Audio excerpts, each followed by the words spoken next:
বাংলায় ২০০২ সালের ভোটার লিস্টে নাম থাকলে আপনারা কি কি সুবিধা পাবেন? ইতিমধ্যেই নির্বাচন কমিশনারের তরফ থেকে এই নিয়ে একটি নতুন নিয়ম প্রকাশিত করা হয়েছে এবং অফিসিয়ালিভাবেও কিন্তু জানিয়ে দেওয়া হয়েছে যে যদি আপনাদের ২০০২ সালের ভোটার লিস্টে নাম থাকে তাহলে আপনারা কি কি সুবিধা পাবেন এবং যাদের ২০০২ সালের ভোটার লিস্টে নাম নেই তাদেরই বা কী করতে হবে। ইতিমধ্যেই নির্বাচন কমিশনারের তরফ থেকে কিন্তু এই বিষয়ে পরিষ্কারভাবে জানিয়ে দেওয়া হয়েছে। পাশাপাশি বিএলও অফিসার আপনার বাড়িতে এসে কি কি ধরনের প্রশ্ন করতে পারে। তো আজকের এই ভিডিওটিতে এই নিয়ে সমস্ত কিছু আপনাদেরকে জানাবো। তো অবশ্যই ভিডিওটিতে আপনারা প্রত্যেকেই প্রথম থেকেই শেষ পর্যন্ত সঙ্গে থাকবেন।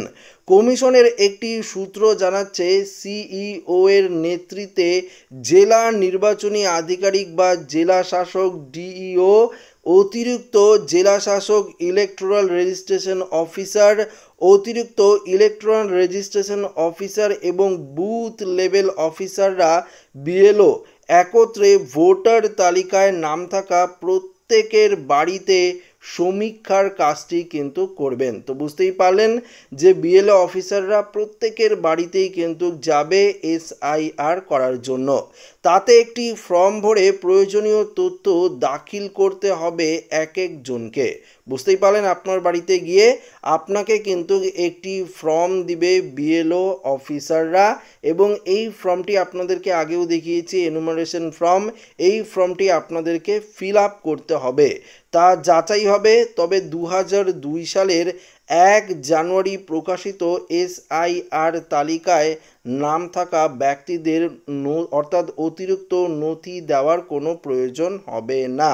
অর্থাৎ বিহারের ক্ষেত্রে যে ১১টি নথির কথা বলা হয়েছে, এই পশ্চিমবঙ্গের ক্ষেত্রে সেই সমস্ত কিছু নথি কিন্তু লাগবে না যদি আপনাদের ২০০২ সালের যে ভোটার লিস্ট রয়েছে সেই লিস্টে নাম থাকে।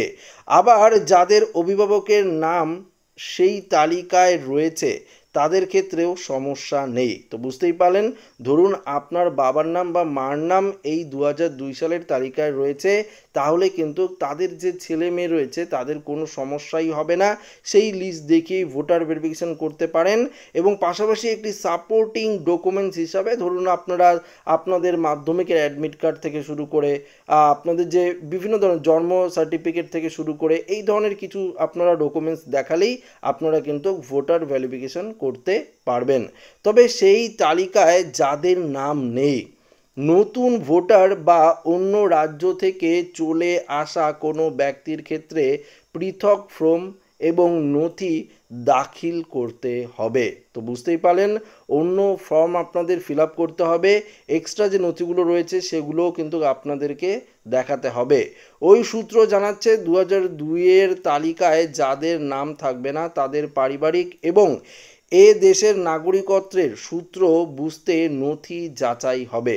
এখানে পরিষ্কার আপনারা বুঝতে পারলেন যারা বাইরে থেকে এসে ভোটার কার্ড থেকে শুরু করে ভারতের যে বিভিন্ন নথিগুলো রয়েছে সেগুলো বানিয়েছেন তাদের ক্ষেত্রেই কিন্তু এই এসআইআর প্রবলেম হবে। যারা দীর্ঘদিন ধরে আমাদের ভারতবর্ষে বসবাসকারী রয়েছেন তাদের ক্ষেত্রে কোনো রকম সমস্যাই কিন্তু হবে না, এমনটাই কিন্তু পরিষ্কার জানানো যাচ্ছে। অনলাইনেও এই প্রক্রিয়া চালানো যাবে। গোটা প্রক্রিয়ায় রাজনৈতিক দলগুলির বুথ স্তরে প্রতিনিধিরাও যুক্ত থাকবেন। তো বুঝতেই পারলেন, অনলাইনেও আপনারা ফর্ম ফিল আপ করতে পারেন। বিএলও অফিসাররা আপনাদেরকে ফর্মটি দেবে, সেটিও কিন্তু আপনারা অফলাইন অনলাইন দুভাবেই কিন্তু আবেদন করতে পারেন। তবে আপনাদেরকে বারবার জানিয়ে দিচ্ছি আপনারা ভয় পাবেন না, আতঙ্কিত হবেন না।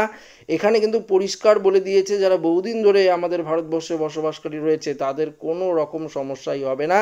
যারা ভুয়ো ভোটার কার্ড বানিয়েছেন, যারা বাইরে থেকে আমাদের ভারতবর্ষে এসেছেন, ভারতের বিভিন্ন রাজ্যে বসবাস করছেন তাদের ক্ষেত্রেই কিন্তু এই ধরনের সমস্যাগুলো হবে, তাদেরই কিন্তু ভোটার তালিকা থেকে নাম বাদ যাবে।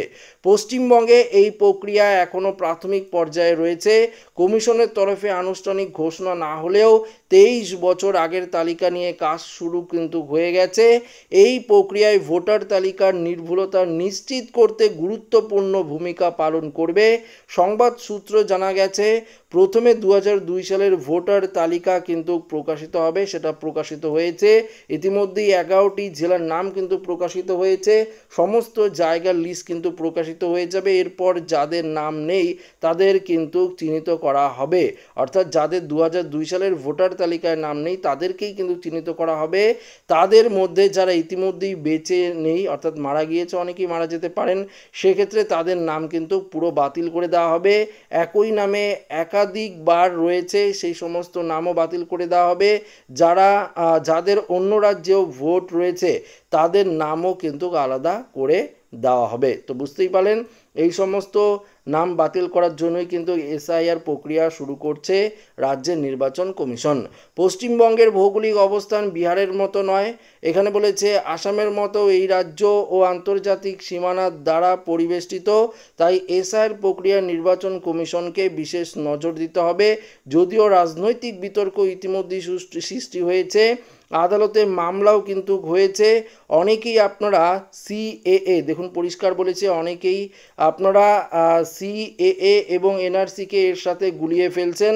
তাই ভোটার তালিকা সংশোধন একটি নির্দিষ্ট সময় পর পর অতীতেও হয়ে এসছে এবং সময়ের প্রয়োজনে এবারও হচ্ছে, সেটা সাধারণ মানুষকে বোঝানোর দায়িত্ব সরকারি আধিকারিকদেরই রয়েছে। অন্যদিকে বাংলাদেশি ও রোহিঙ্গা ইস্যু নিয়েও ভাবতে হবে। এবার এটাই দেখায় আগস্ট থেকে শুরু হওয়া এসআইআর প্রক্রিয়ায় কি হয়। তো বুঝতেই পারলেন বন্ধুরা, সিএ বা এনআরসি হবে এই নিয়ে কিন্তু কোনো রকম আপনারা আতঙ্কিত হবেন না। ভোটার ভেরিফিকেশন প্রক্রিয়া আগেও হয়েছে, আবারও কিন্তু হচ্ছে, পরবর্তীতে আবারও এই এসআইআর প্রক্রিয়া হবে সময়ের সঙ্গে সঙ্গে, এমনটাই কিন্তু জানা গিয়েছে। এবং আপনাদেরকে এবার একটি গুরুত্বপূর্ণ আপডেট দিয়ে দিই, যাদের ভোটার কার্ডের নাম সংশোধন করেছেন, আপনাদের ধরুন নাম তপন বর্মন এবং আপনারা ভোটার কার্ডের নাম সংশোধন করে তপন রায় করেছেন, সেই ক্ষেত্রে আপনার যে পুরনো ভোটার কার্ডটি রয়েছে সেই পুরনো ভোটার কার্ডটি যদি সঙ্গে থাকে তাহলে কিন্তু আপনাদের কোনো রকম সমস্যাই হবে না। ভোটার লিস্টে যদি আপনাদের আগের টাইটেল থাকে, পরবর্তীতে আপনারা চেঞ্জ করেছেন তো ভোটার যে ইপিক নাম্বারটা সেটা কিন্তু একই থাকবে, সেক্ষেত্রে আপনাদের কোনো সমস্যা হওয়ার কথা না। যারা নাম ঠিকানা পরিবর্তন করেছেন তাদের ক্ষেত্রেও কোনো রকম সমস্যা হওয়ার কথা না, এমনটাই কিন্তু জানা গিয়েছে। তো আশা রাখবো ভিডিওটি প্রত্যেকের ভালো লেগেছে। ভিডিওটি ভালো লাগলে লাইক করবেন, বন্ধুদের সাথে শেয়ার করবেন, নতুন দেখলে চ্যানেলটিকে সাবস্ক্রাইব করে নেবেন। ধন্যবাদ।